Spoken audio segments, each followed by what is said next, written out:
You did everything right. You stopped eating at night. You waited patiently for your eating window. You pushed through hunger, cravings, and discipline.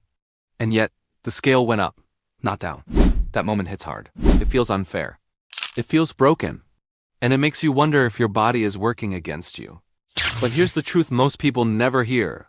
Your body isn't failing you. It's defending you. Intermittent fasting isn't just about skipping meals. It's a hormonal switch. And if you flip it the wrong way, your body goes into survival mode. Today, you'll learn the 5 silent mistakes that turn fasting into fat storage and how to finally fix it. You follow the fasting schedule perfectly. You stop eating at night, wait until midday, and repeat the cycle day after day. On paper, the math says weight gain should be impossible. Fewer meals, fewer calories, more discipline. But the body doesn't run on math, it runs on signals. When the scale goes up instead of down, the frustration feels personal. It feels like betrayal. And that emotional stress alone is often the first domino to fall in a much larger biological chain reaction. Most people blame themselves when fasting fails. They assume they lack willpower or consistency. Others convince themselves that age has finally caught up to them. But neither is true. What's actually happening is far more mechanical. Your body is responding exactly as it was designed to respond. It's reading your behavior as danger. And when the human body senses danger, fat loss is the very last priority.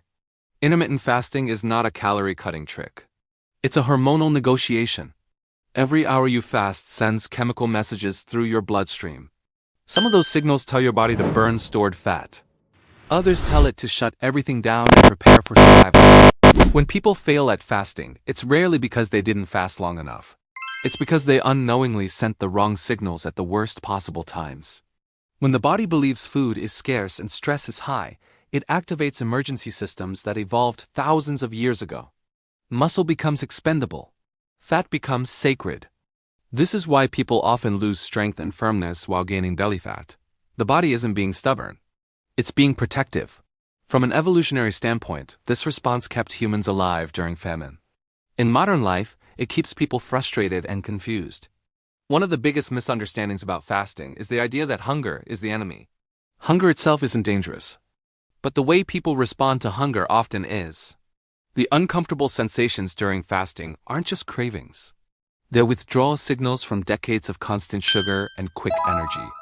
The body protests loudly when that supply is removed, and most people try to silence it instead of understanding it. This leads directly to the first major mistake: contaminating the fast. People assume fasting is about calories, so they allow small exceptions. A splash of milk, a piece of gum, a diet soda.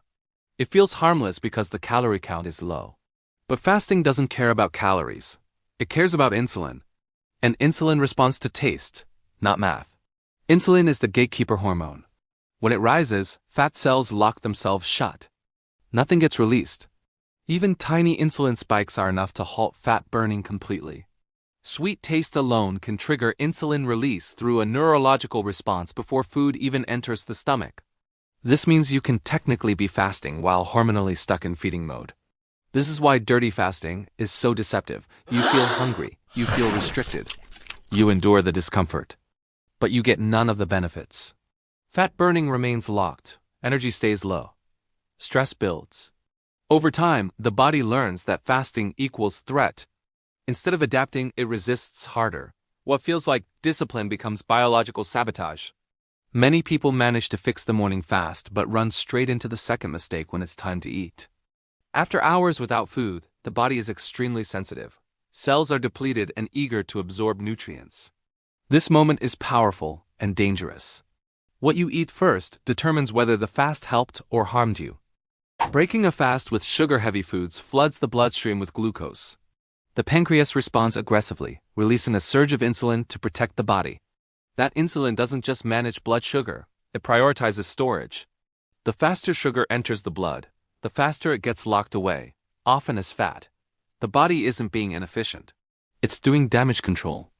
This explains why many people feel exhausted after eating. Blood sugar spikes and crashes create fatigue, brain fog, and renewed hunger. The fast didn't fail, the refeed did. Instead of transitioning smoothly from fat burning to nourishment, the body experiences shock. Over time, repeated sugar shocks train the body to fear fasting altogether. Even people who fix the fast and the refeed often still struggle. This brings us to a deeper issue that almost no one discusses. It's not visible. It doesn't show up on food labels.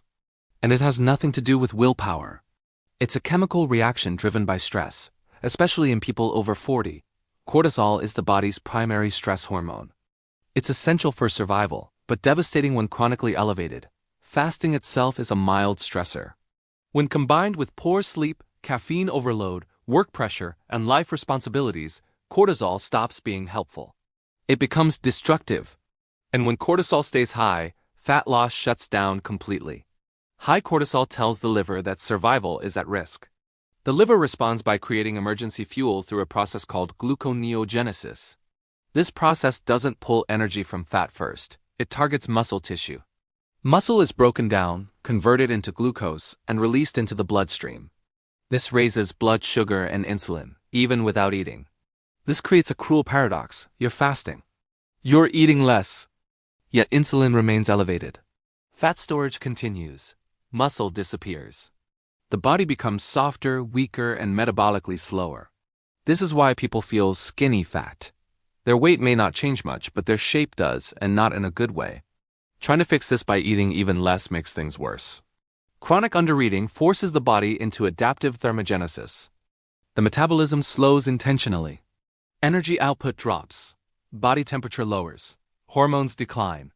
The body becomes incredibly efficient at conserving fat while sacrificing performance and vitality. True fat loss doesn't come from starvation. It comes from safety.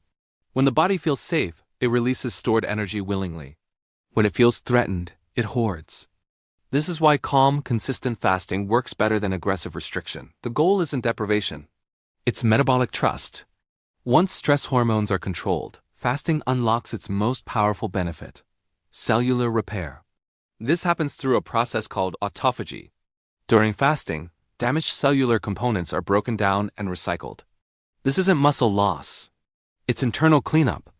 The body becomes more efficient, resilient, and youthful at the cellular level. Autophagy improves insulin sensitivity, brain function, immune response, and metabolic health. But it requires one key condition: low inflammation. And that leads to the final major mistake: ignoring food quality during the eating window. Many people assume that eating anything during the window is fine. But processed foods, seed oils, and inflammatory ingredients undo the healing effects of fasting instantly. Fasting cleans the system. Junk food recontaminates it. The result is inflammation, bloating, and water retention that masquerades as fat gain.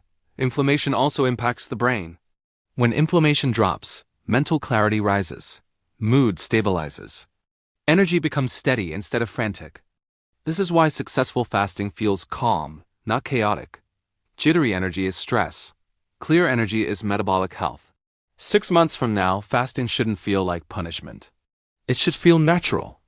Hunger should be mild, manageable, and predictable. Energy should be stable. Meals should nourish instead of exhaust. This state is called metabolic flexibility, the ability to switch between food and stored energy effortlessly. Metabolic flexibility frees you from food anxiety. You can skip meals without panic. You can enjoy meals without guilt. The body becomes efficient instead of reactive. This isn't about perfection. It's about alignment with human biology. Fasting works when timing, stress, and food quality work together. Clean fasting keeps insulin low. Thoughtful refeeds prevent sugar shock. Stress management protects muscle. Nutrient-dense foods reduce inflammation. When these pieces align, fat loss becomes a side effect, not a battle. The real shift is mental. Fasting isn't punishment for past eating. It's preparation for future performance. When the body feels supported, it responds generously. Fat loss follows function. Energy follows safety. Most people never fail at fasting. They fail at understanding it. Once you understand the signals, the struggle fades. The body isn't stubborn. It's intelligent. And when you speak its language, it listens. This video is for educational purposes only and is not medical advice. Always consult with a qualified healthcare professional before making changes to your diet, fasting routine, or lifestyle, especially if you have medical conditions or take medication. Individual results may vary based on age, health status, and lifestyle factors. Thank you for watching. If this video helped you see fasting differently, support the channel by liking and subscribing. New videos break down health, hormones, and fat loss without the nonsense.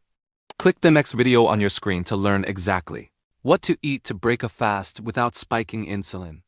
I'll see you there.